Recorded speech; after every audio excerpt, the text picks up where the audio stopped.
Two elite snipers are given identical missions, travel to a secret location and protect opposite sides of a mysterious gorge for 1 year, without contact with the outside world or each other. But two of them become close. When an evil emerges, they must work together to survive what lies within. This is the main character Drasa, and she is an elite sniper. The girl has been in hiding for 10 days. She's waiting for a private plane to land with her target on board.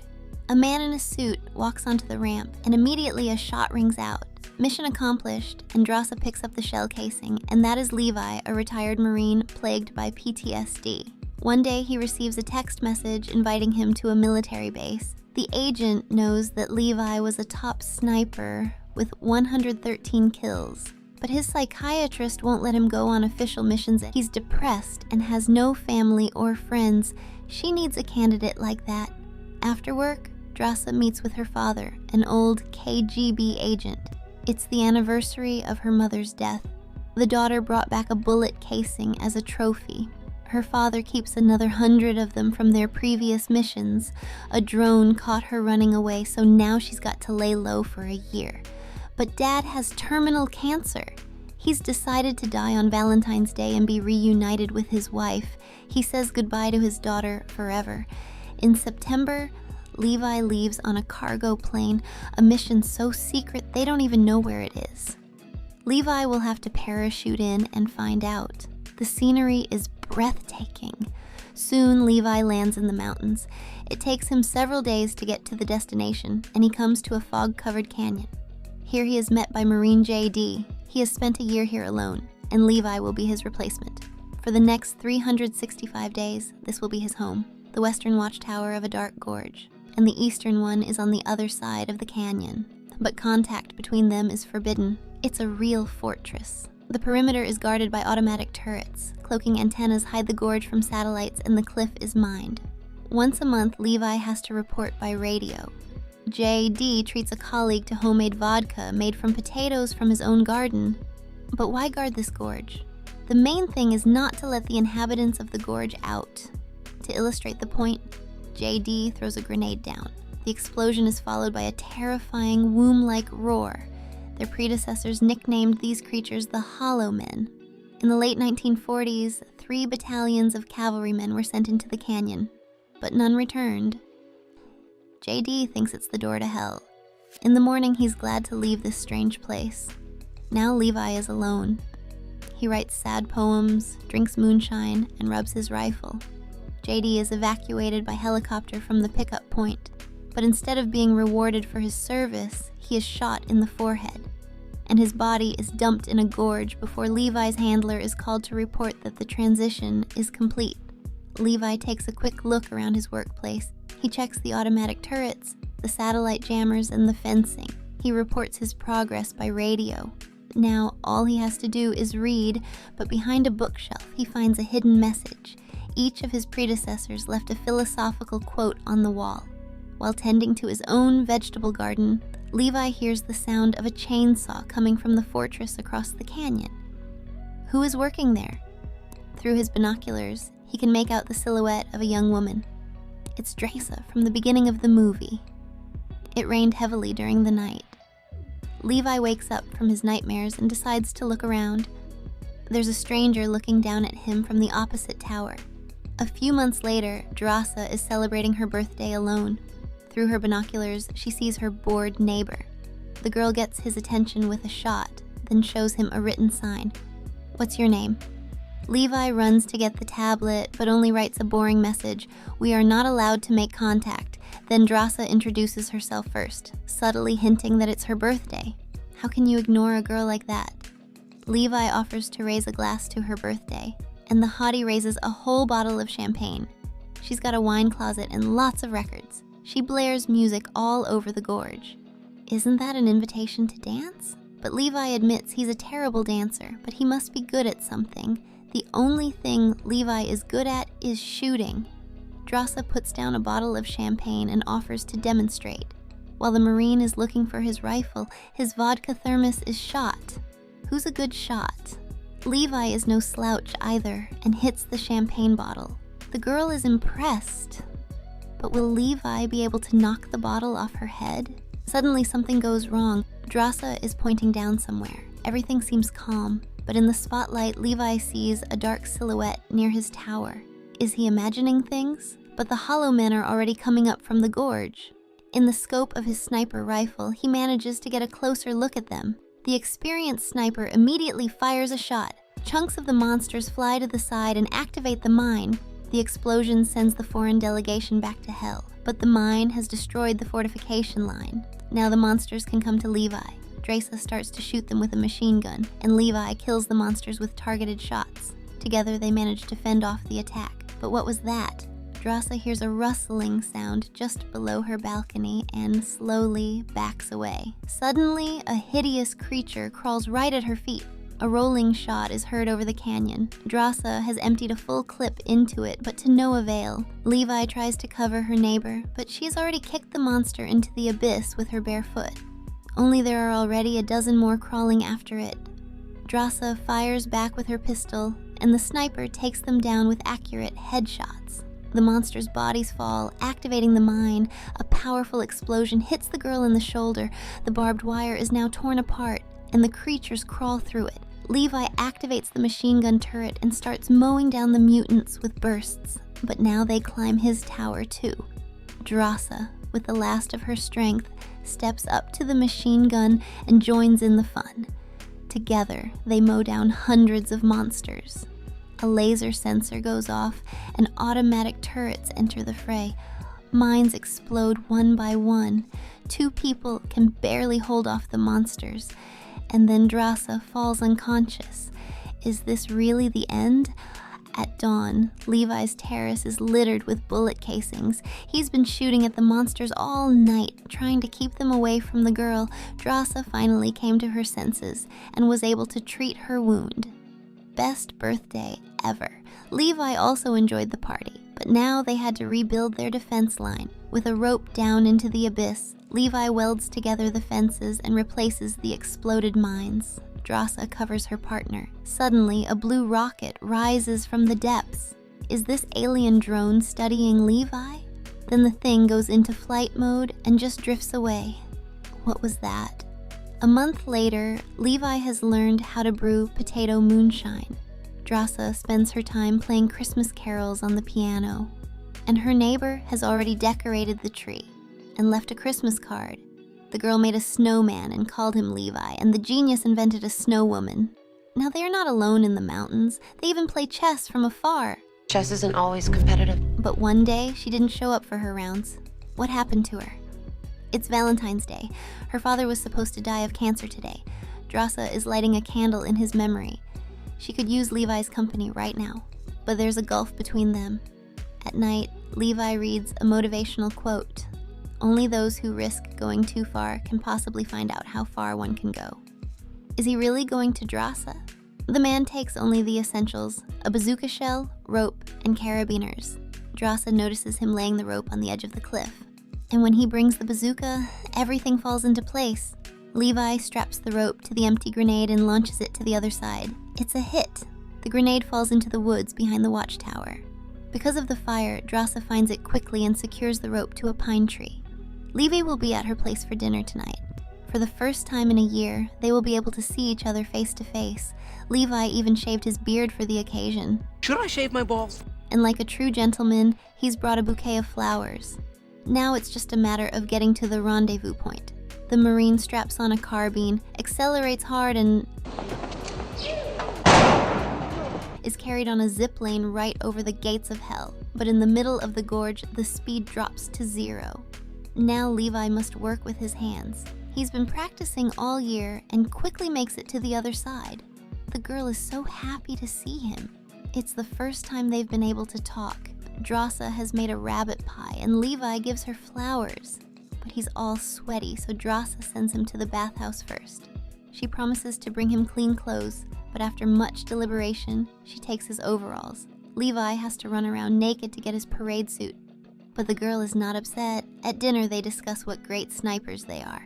Levi brags that his farthest shot was 3.2 kilometers, but Drasa's record is 3.4, although Levi was thinking about, How are you gonna get them my pants? or rather, Drasa herself. Later, the girl puts on some romantic music and asks Levi to dance. He lied about being a bad dancer, and of course they kiss passionately at the end of the song. Later, looking up at the stars, Drasa talks about her father's death and opens her heart. Levi admits that he's written a poem about her, but he's not ready to read it yet. Too bad they have to part in the morning. Levi straps himself into a zip plane and heads home. But what's that explosion? Up ahead, mutants are storming Levi's fortress. The mutants activate a mine and the explosion breaks the taut rope. Levi falls into the abyss, but luckily, he's got his parachute. Drasa must help him. Armed, the girl jumps over the fence and into the abyss. Her parachute opens in a puff of yellow mist, and soon she sees a mountain stream below. Drasa lands directly in the water. The parachute prevents her from surfacing, and the girl begins to drown. She must cut the slings. But the strong current carries her right into the waterfall. At the last moment, she manages to grab the log. Levi landed even worse. He's hanging unconscious from a gnarled tree. But what's worse is that something is alive here. Levi wakes up and sees a monstrous scolopendra in front of him. It's time to get the gun. Drasa hears shots nearby.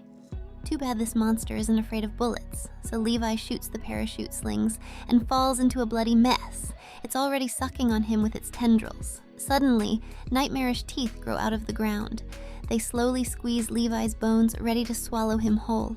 At that moment, Drasa blows off the tentacles with a volley of shots. The creature doesn't like that and releases its prey. Levi can't believe that Drasa followed him to hell. After what happened, she couldn't abandon him. Now they have to get out of this stinking forest. Suddenly, a horseman of the apocalypse jumps out and hits Drasa. The next one throws her companion off. The wooden freak almost finished off Levi. Drasa blocks a powerful blow with her rifle. What kind of nightmare mutants are these? Right out of the Flying Dutchman? Part of the crew punished you. And then one of the horsemen jumps right at the girl. Levi can't defend her, but Drasa manages to grab a knife and stab the attacker, then finishes him off with her rifle. The mutant hits Levi with his whip hands, but ends up getting shot in the head. Levi recognizes an old military uniform on one of the former humans. It seems to be the missing battalions of cavalrymen.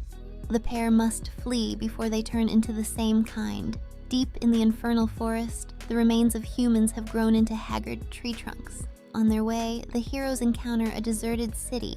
From the streets, they hear the approaching cries of the Hollow Men. To hide from the evil, they run into a ruined church. The parishioners tried to hide from the apocalypse here, but met their deaths. What's that rustling on the roof? Suddenly, a giant spider falls on Drasa's head. The same one attacks her companion. The girl blows the insect away with a precise shot. But 100 more spiders are coming. The humans shoot the creatures, but soon the gun runs out of ammunition. Levi runs for the exit, but the humanoid monsters burst through the door. The snipers manage to shoot them down, but the strongest mutant pins Levi to the ground. Drasa is also hit. Seeing that the girl is in danger, Levi breaks free and shoots the mutant attacking Drasa. To escape, the girl pulls out a grenade launcher. The explosion shatters the flimsy wall. The couple flees through the graveyard, but creaking screams come from all directions, and there's nowhere to hide. What about the abandoned mine in the rock? There's no way out, but they could barricade themselves inside. The walls are covered with nasty growths, and at the end of the tunnel is a dusty laboratory. In the hands of a dead scientist, Levi notices a tape signed, "God forgive us." Drasa finds a generator and lights up the whole lab. Now the projector can be turned on. A young scientist appears on the screen. She talks about the secret biochemical weapons that were developed here after World War II. The earthquake released a mutagen. This substance changes the DNA of humans. It mixes with plants, animals, and insects. The scientist was infected, but not until the second day. So the partners have 24 hours to get out without getting infected. In an old laboratory, they find a modern computer. This place wasn't destroyed for experiments. The Dark Water Corporation is researching biomaterials with drones. They want to create genome-modified soldiers. In one of the documents, Levi finds a protocol to self-destruct the canyon with a nuclear bomb. They must get out, but the mutants may be waiting for them. To even the odds, Levi throws a smoke grenade. Rifles in hand, the pair stealthily make their way through the fog. Suddenly, Drossa's feet are caught in a rope. This humanoid mutant isn't that stupid. He has set a trap and is dragging Drossa behind the horse. The girl tries to shoot him, but hits her head on a snag and faints. How will Levi find her in this hell?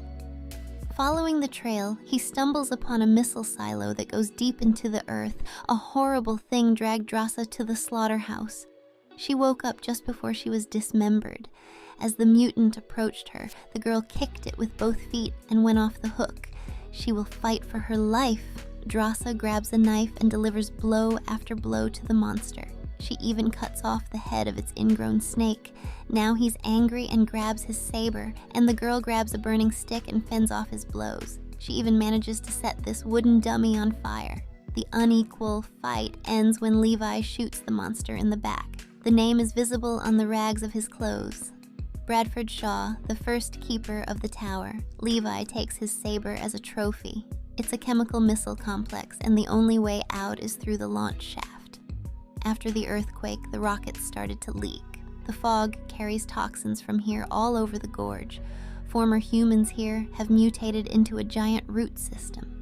They'll have to walk through a thicket of these cuties. The exit is already in sight when Drossa falls into the arms of a sticky mutant. Levi uses a saber instead of a machete. Then he cuts off his rival's hideous stump. The collective brain activates all its tentacles and grabs Levi at the last moment. Then Drossa fires a grenade right into the middle of the abomination. The barrage of fire scatters a bunch of roots around the area. Now a fire has broken out in the shaft. Once on the surface, the couple notices a former military unit. Inside are old jeeps with powerful winches. Levi has a plan.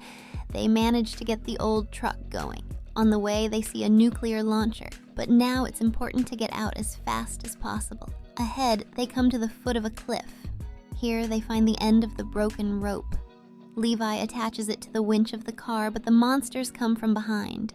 When Drossa runs out of ammunition, Levi replaces her. The girl starts the winch, and the car begins to slowly climb the cliff.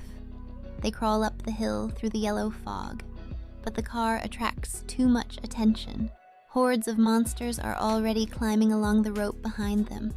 A mutant grabs Levi's arm as Drossa kicks him back into the abyss, but he is followed by a dozen more friends.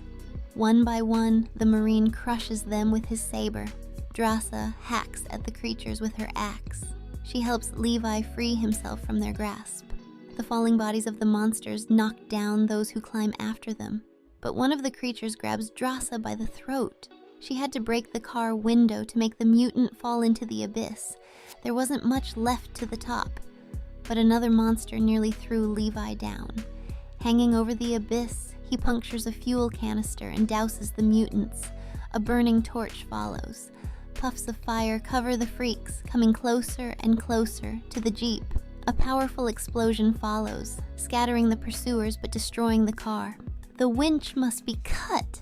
The jeep flies into the abyss, leaving the heroes on a ledge of bare rock. They crawl across the remaining gap on their hands. They seem to be saved. But they may be infected with mutagens, so they have to quarantine themselves. Drossa suggests that they escape together to France, but first they must destroy the Gorge. Drossa launches a grappling hook to the other side of the cliff and bids her friend farewell.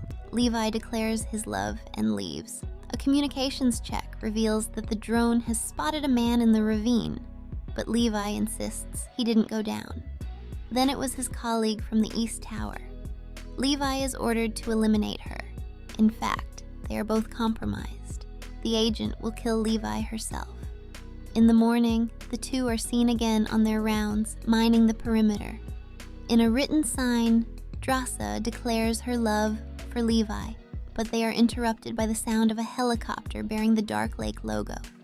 The troopers search for the traitors in the tower, but they are already far away. Then, attack drones are sent after the fugitives. Levi dodges the bullets, but gets hit on the head by a fallen branch. Then he tries to shoot the drone. A few shots knock it off course and it crashes into a tree. Drasa is not bad either. She shoots down the quadricopter with her sniper rifle. They manage to get away from the combat drones. Levi takes up a firing position 3.8 kilometers from the tower. The special agent notices Levi's philosophical quote on the wall. "You can't hide for long. The sun, the moon, and the truth." He knows. At that moment, Levi detonates the preset explosives with a precise shot. The chain reaction blows up all the equipment on the military base. The gorge is now visible from satellites. The self-destruct protocol is activated. A special agent jumps into the helicopter. They only have 2 minutes before the nuclear explosion. Drasa and Levi leave on their own. Suddenly, the warhead is released from its mount. A bright explosion splits all the mutants in the gorge. Observation towers and everything in a 4-kilometer radius simply vaporize. The helicopter's electronics fail and the special agents crash into the canyon. The blast throws Levi off the cliff, and Drasa, being the cool girl that she is, doesn't look at the explosion. She waits for Levi in the cave for 2 days, but he never shows up. The girl went to France alone. It's time to admit that Levi didn't make it. At sunset, Drasa opens a letter from him. It is the very poem he dedicated to her. His rhymes moved Drasa to tears. Later, the girl leaves her old life behind. She takes a job as a waitress at a seaside cafe. But who is that man at the table? It's Levi, who wants to order rabbit pie. He's here to brag about his 3.8-kilometer sniper shot, breaking Drasa's record. This couple is back together and deserves your thank you.